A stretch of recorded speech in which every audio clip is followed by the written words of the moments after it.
The U.S. ramped up its pressure on Iran earlier this week, ending sanctions waivers that have, for a few months, allowed Iran to sell oil to just 8 countries. All signs point to more U.S. sanctions targeting Iran's oil-dependent economy.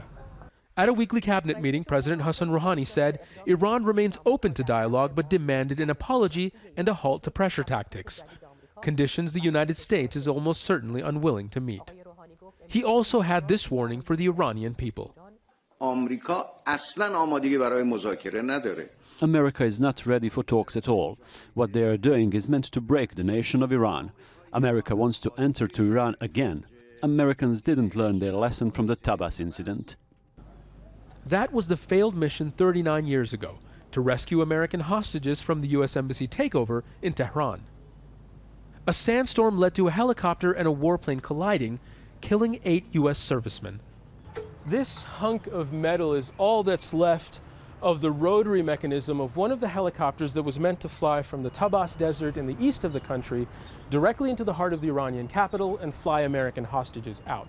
On display at the old U.S. Embassy, now a museum, it's become a part of Iran's public relations campaign against the United States.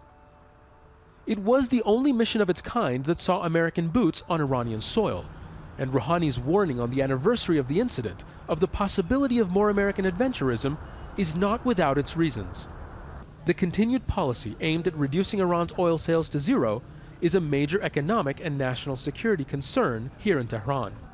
Some Iranians compare America's anti-Iran messaging to the rhetoric that preceded the invasion of Iraq in 2003.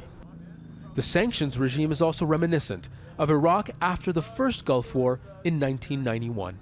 But Supreme Leader Ayatollah Ali Khamenei made it clear Iranian oil will continue to flow despite American intimidation. We will export as much oil as we need and want. The enemy must know that this hostility won't remain without a response. The nation of Iran won't remain silent against U.S. hostility. The consensus in Iran seems to be that war with America is unlikely, as the cost would be too high. There has been talk in Tehran of disrupting the Strait of Hormuz, which would wreak havoc on oil markets. But for now, it may just be saber-rattling. What I'm saying is it is in our interest, it's our vital national security interest to keep the Persian Gulf open, to keep the Strait of Hormuz open. But as long as sanctions continue to heighten tensions, what happens next remains unpredictable. Zein, Basravi, Al Jazeera, Tehran.